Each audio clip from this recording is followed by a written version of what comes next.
was relevant resolutions. We had to find a conflict everyone had to find a conflict inside their topic to do their GATE Symposium on. Our conflict was the repeal of net neutrality. My favorite part was making the art piece because I got to experience a lot of different things within the topic and making different ideas, coming up with new ideas, and I learned a lot of new things from GATE Symposium. I feel like the hardest part was the creative piece. Why? Because you have to think about how the creative piece would represent your topic, and then if there was any flaws, how'd you make it work, or how can you fix it? Hi, welcome to Mendez Fundamental. I'm Gabriel Moreno, the principal of Mendez Fundamental. Super excited to be here at GATE Symposium. A lot of work has gone into this night, not only by our students, but also our teachers have worked diligently to support our students and support them in their research project. A lot of these students, this is the first time they've done any type of research, and it's really allowing them to explore topics that are relevant to them. And this year's theme with relevant resolutions, students are really able to look at problems they get to see on a day-to-day situation, and more than anything, look for solutions. How do we solve them? So I hope you enjoy, and thank you for being here. Welcome to GATE Symposium at Mendez. I'm Deborah Park. I'm the GATE coordinator here, and this is SHARON, ROMEO, and I'm the founder of Lift the Gifted, and here with Mendez to do this wonderful symposium. We've been working together for a couple of years now, but SHARON has started this amazing event and experience for students to do project-based learning. And this year, our theme is called Relevant Resolutions. And right now, what the students have to do is they have to combine all of their wonderful research and all of their wonderful thinking with the wonderful mentorship that we've had here at Mendez in order to create these wonderful projects. I know I've used wonderful a lot, but I can't think of another word that just describes what it is we're experiencing right now. It's wonderful to see the kids at their most greatest scholarship. And we're happy to be a part of that, and we're happy to be and honored to be mentoring them. Thank you.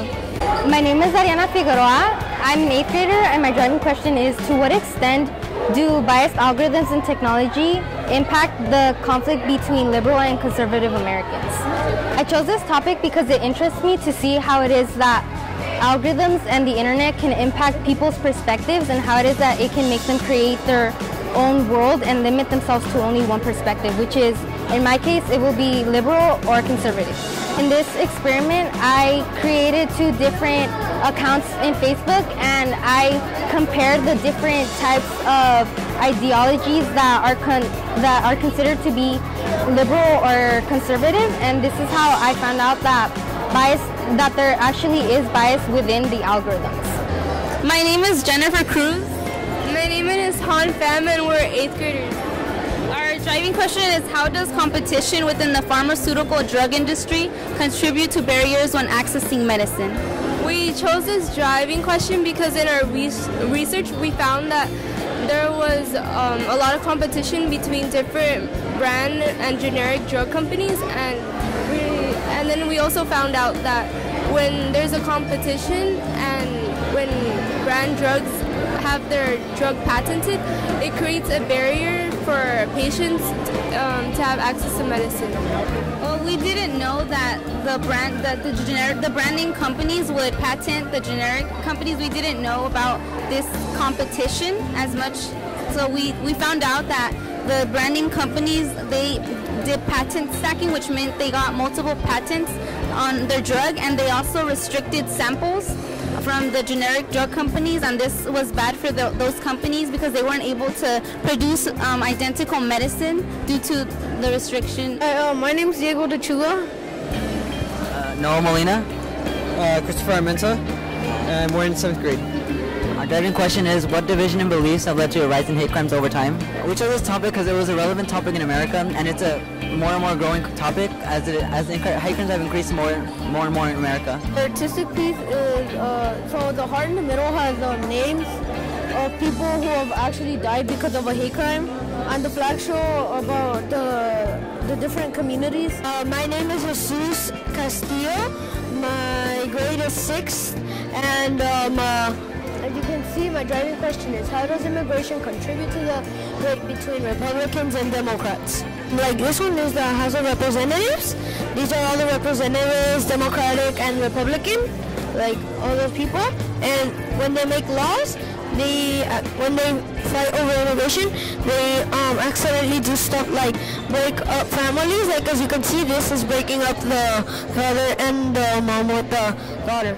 My name is Mendez Perez, and we're an 8th grade group. And our driving question is, how do the rules and trends regarding lobbying impact the relationships between the U.S. government and its citizens? Well, before we actually started the project, we believed that lobbying was actually just legal bribery.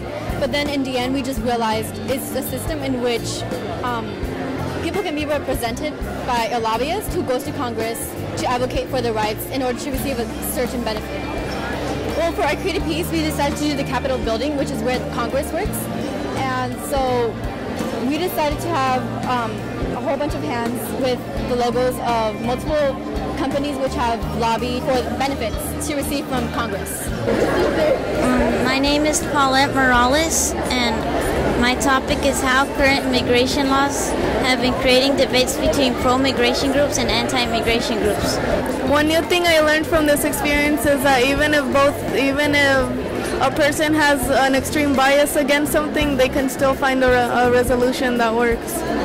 My name is Jennifer Perez, and I'm in 8th grade. My driving question is, does the honor and shame culture negatively or positively impact women throughout the world? Why is this important to you?